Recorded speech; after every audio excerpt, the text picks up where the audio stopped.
तो हेलो दोस्तों, आज हम लोग बात करेंगे। आज एकदम तड़कता झड़कता एकदम ये बात करेंगे हम लोग कि जो यूपी बोर्ड हमारे 16 तारीख को एग्जाम है क्लास 10। किसका? क्लास 10 की बात करूंगा, यानी कक्षा 10 का यूपी बोर्ड का एग्जाम 16 तारीख को मॉर्निंग में 8 बजे से 11:15 तक है। उस पे हम लोग बात करूंगा कि उसमें हिंदी में मोस्ट आने वाला जो मैं बता रहा हूं कि 95 या आपका क्वेश्चन 90% फंसेगा। जो आपको मैं बताऊंगा वो आप याद करके जाएंगे, तो एकदम कंफर्म है कि वो फंसना है। आप मेरे चैनल को सब्सक्राइब कीजिएगा, लाइक कीजिएगा और शेयर कीजिएगा। जरूरतमंदों तक ये चैनल को भेजिएगा। इस इंपॉर्टेंट क्वेश्चन को आपके पास 3 दिन का समय है। 3 दिन तक में आप 90 प्लस बिना आप अगर नहीं तैयारी किए होंगे, जीरो में होंगे, तब भी मैं बता रहा हूं आपको 80% क्वेश्चन मेरा बताया हुआ फंसेगा। ये आप लीक कर ले लो मेरे दोस्तों। तो इसमें हम जो क्वेश्चन पर टिप्पणी करेंगे उसकी बात करूंगा। आप क्या क्या याद करके जाएंगे? क्लास 10 यूपी बोर्ड कक्षा 10 यूपी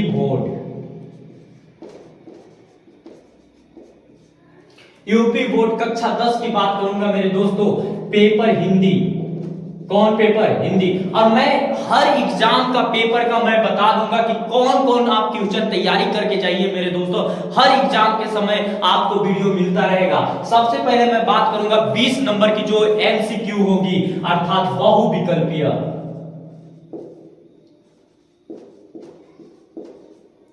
बहुविकल्पीय 20 नंबर के आएगा मेरे दोस्तों। अब 20 नंबर में आपको मैं बता दूं कि इसके लिए एक अलग से मैं वीडियो बना दूंगा।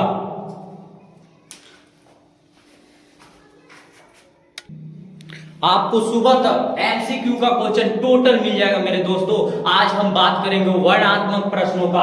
वर्णनात्मक ये 20 नंबर का आपका जो क्वेश्चन आना है एमसीक्यू, मैं कल सुबह 9 से 10 बजे के बीच में इसके लिए वीडियो बनाकर मैं डाल दूंगा यूट्यूब पर। आप जाके देखिएगा और जरूरतमंदों को भी शेयर कीजिएगा मेरा वीडियो मेरे दोस्तों। इससे ही आपको 80% क्वेश्चन फंसना है। मैं जो बोलूंगा वो आएगा, देख लीजिएगा। देखिए, मैं बात कर रहा हूं वर्णनात्मक यानी खंड ख की बात कर रहा हूं, जिसमें वर्णनात्मक प्रश्न आना है। क्या आएगा? वर्णनात्मक प्रश्न, अर्थात कहने मतलब वर्णन करने वाला प्रश्न। सबसे पहले मैं बात करूंगा जीवन परिचय पर मेरे मित्रों।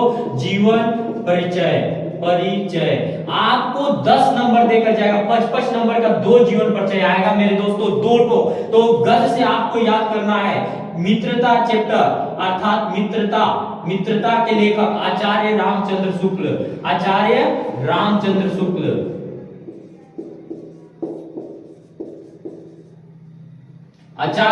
शुक्ल मेरे दोस्तों। आचार्य रामचंद्र शुक्ल पहला क्वेश्चन। दूसरा इसमें आप तैयार कर लीजिए जयशंकर प्रसाद। तीसरा आप क्वेश्चन इसमें याद कर लीजिए डॉक्टर राजेंद्र प्रसाद। ऐसे आप 2 ही याद कर लोगे तब भी आपको फंसना है। आचार्य रामचंद्र शुक्ल, जयशंकर प्रसाद, डॉक्टर राजेंद्र प्रसाद, इन तीनों का मोस्ट है। तीनों से एक न एक जरूर पूछेगा। ये ध्यान रखिएगा। इनकी रचना भी आप याद कर लीजिएगा। 2 रचना याद कीजिएगा। 2 नंबर रचना पर मिलेगा, जबकि जीवन परिचय पर 3 नंबर मिलेगा मेरे दोस्तों। ठीक, अब आते हैं, ये गद्य की बात हो रही है, अब पद से आते हैं। पद के बात कर लेते हैं। 5 नंबर की आपकी क्वेश्चन है। 5 नंबर आपको मिलना है, आप इसको याद करके जाइएगा मेरे दोस्तों। और पद से मैं बात करता हूं। पहला तुलसीदास। दूसरा सूरदास और एक महादेवी वर्मा।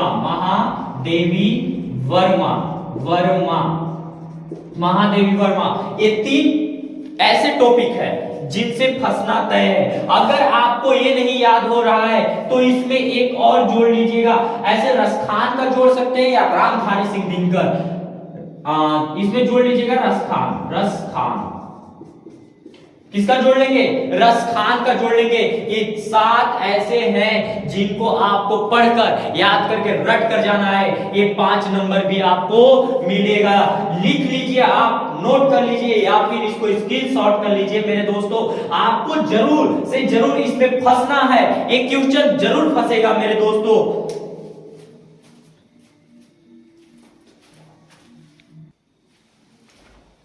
बात करेंगे मेरे दोस्तों अब आगे की कड़ी में बात करते हैं मित्रता चैप्टर। मित्रता चैप्टर से आप 3 ऐसे गद्यांश पढ़ के जाइएगा जिसका संदर्भ से व्याख्या करने के लिए उससे क्वेश्चन रिलेटेड 5 क्वेश्चन आएगा, जो कि आपको क्या करेगा मेरे मित्रों, कम से कम आपको इसमें से करना होगा। आपको एकदम क्लियर है कि इससे आएगा या ममता से आएगा। आप 2 ही अध्याय को पढ़ के जाइए, उसके पूरी सारांश को पढ़ के जाइए, आपके किताब में लिखा हुआ है। आप 3 दिन में एकदम तोड़ दीजिए, उसको पढ़ दीजिए, एकदम पढ़कर एकदम खत्म कर दीजिए उसको, और इस तरह से समझ लीजिए कि उससे रिलेटेड क्वेश्चन बनाना है। मित्रता के लेखक कौन है मेरे मित्रों? मित्रता के लेखक है आचार्य रामचंद्र शुक्ल। आचार्य रामचंद्र शुक्ल। और जयशंकर प्रसाद कौन है? जयशंकर प्रसाद हमारा ममता के लेखक है, जयशंकर प्रसाद। भारतीय संस्कृति के लेखक कौन है? भारतीय संस्कृति के लेखक मेरे मित्रों यहाँ पे मैं लिख दिया हूं, भारतीय संस्कृति के लेखक डॉक्टर राजेंद्र प्रसाद है। आप इसको याद कीजिए चाहे मत कीजिए, आप दो ठो को आपको पढ़कर जाना है, इससे फंसना है, एकदम तय है कि इससे फंसना है मेरे दोस्तों। अब बात करते हैं पद खंड से। सिर्फ आपको गद्य खंड में 2 ही चैप्टर पढ़ना है। आप 2 दिन में, 1 दिन में उसको पढ़ जा डालिए, पूरा उसकी सारांश पढ़ लीजिए मेरे मित्रों। उसमें बताया गया, पहला में बताया गया मित्रता में आपको कैसा मित्र बनाना है, किस तरह से आप दुनिया में कदम रखते हैं। जब आप एक नए पीढ़ी के होते हैं तो आप कदम रखते हैं तो आपको क्या चीज का सबसे पहले चयन करना होता है, ये सब की बात है यहाँ पे मित्रों। और इसमें ममता एक लड़की होती है, वो विधवा हो जाती है, जो कि रोहतास, उसकी बात करेंगे हम लोग। ममता में मुगल बादशाह आते हैं कि वहां पे आक्रमण करते हैं, इनकी राज्य को छीन लिया जाता है और ममता कुटिया बना के रहने लगते हैं, बाद में बूढ़ी हो जाती है। और इस तरह की इसमें कहानी, आप कहानी पूरा पढ़ लीजिएगा मेरे मित्रों। यहाँ से भी क्वेश्चन आपको एकदम 100% फंसना है, सिर्फ 2 ही आपको पढ़ना है, ज्यादा दिमाग में स्ट्रेस नहीं लेना है। अब मैं बात करता हूँ पद चैप्टर के राइटर अर्थात कवि, पोएट्स हैं। पोएट्स कौन है? कवि है हमारे सूरदास जी, महान कवि सूरदास जी का ये क्या बोलते पद चैप्टर है। पद में बोला गया, चरण कमल बंदो हरिराई, जाकी कृपा पंगु गिरिलंगे, अंधे को सब कुछ दर्शा, बहिरो सुने गुंग पुनि बोले, रंग चले सिर छत्र धराए, सूरदास करुणा में बार बार बदौती है पाई। इस तरह के मैं एक वीडियो भी बनाया था इसमें। बाकी आज इंपोर्टेंट हो गया है मेरे दोस्तों, इस पर क्वेश्चन फंसना है, इसका एक पढ़ के आपको पूरा गद्यांश का संदर्भ से व्याख्या करना है और उसके बाद उससे रिलेटेड आपको क्वेश्चन पूछा जाएगा। अगर आप ये नहीं पढ़ते हैं तो ये जो धनुष भंग चैप्टर है आपको मिलेगा, धनुष भंग और वन पथ पर। तो धनुष भंग आपको नहीं पढ़ना है मेरे दोस्तों, धनुष भंग से कोई क्वेश्चन नहीं आएगा। आप वन पथ पर पढ़िएगा। क्या पढ़ेंगे? वन पथ पर। इससे आप संदर्भ से व्याख्या कर लीजिएगा मेरे दोस्तों, उसको अच्छे से पढ़ लीजिएगा, इससे क्वेश्चन फंसना है। आप लिख लो, इससे क्वेश्चन फंसना है, ज्यादा कहीं आपको ध्यान नहीं देना है, भटकाना नहीं है। पुष्प की अभिलाषा माखनलाल चतुर्वेदी, इनकी चैप्टर आप पढ़ लेना।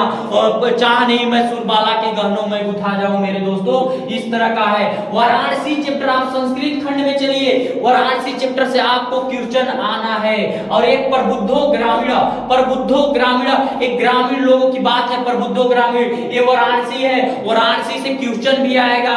आपको वीर वीरेण पूज्यते पढ़ना है मेरे दोस्तों, वीर वीरेण पूज्यते में आपको संस्कृत खंड से क्वेश्चन आंसर करेगा मेरे दोस्तों, ये ध्यान रखिएगा। आप इसको नोट कर लीजिए या फिर स्क्रीनशॉट कर लीजिए, आपको यहां से भी क्वेश्चन फंसना है। आप देखिएगा 80% जो क्वेश्चन आएगा आपको इससे मैचिंग होगा। मेरा बताया हुआ टॉपिक आप पढ़िए, आपको बस 3 दिन खाली इन लोग पर फोकस करना है, आप 95% लाएंगे हिंदी में, ये ध्यान रखिएगा। बस आपको इस टॉपिक को पढ़ना है। आपको मैं 20 नंबर का जो एमसीक्यू है उसको इस तरह से करा दूंगा कि उससे ही फंसना है क्वेश्चन, उससे ही फंसना है मेरे दोस्तों।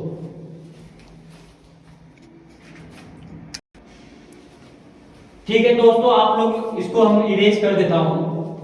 अब बात करता हूं एक और टॉपिक की जो मोस्ट इंपोर्टेंट टॉपिक मानी जाती है, वो 9 नंबर का आपका आएगा, जिसको हम बोलते हैं निबंध मेरे दोस्तों, निबंध ज्यादा टॉपिक पर नहीं याद करना है, अभी की जो सीरियसली समस्या है उस पर याद करना है। पहला प्रदूषण, पर्यावरण संरक्षण,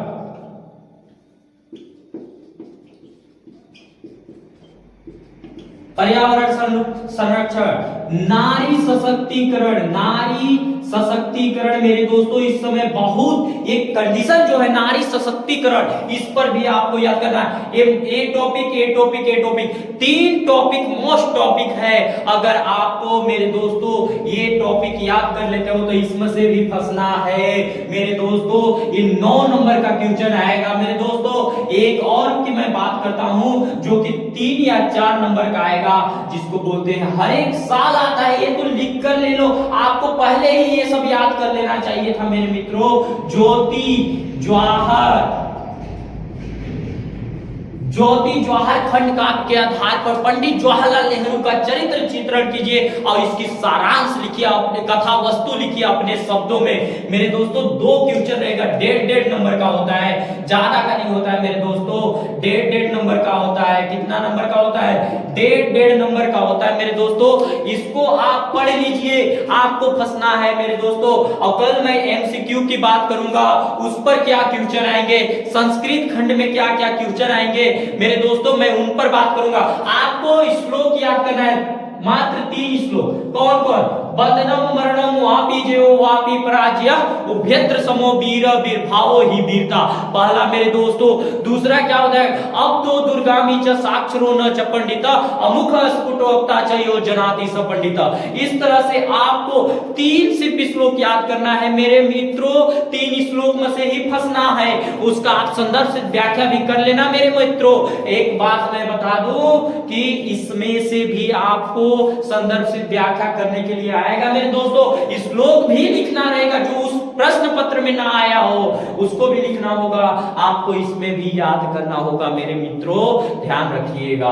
धन्यवाद। अगर मेरी वीडियो पसंद आई हो तो जरूरतमंदों के पास शेयर कीजिए, अपना तो मदद कीजिए, दूसरे का भी मदद कीजिए। कहते ना भगवान उसकी मदद करता है जो दूसरों की मदद करता है। तो मेरे दोस्तों अगर दूसरों की भला हो तो आपकी भला होनी चाहिए। अर्थात कहने का मतलब कि आप ज्यादा से ज्यादा मेरे इस वीडियो को शेयर कीजिए। धन्यवाद। अगला मिलते हैं सुबह।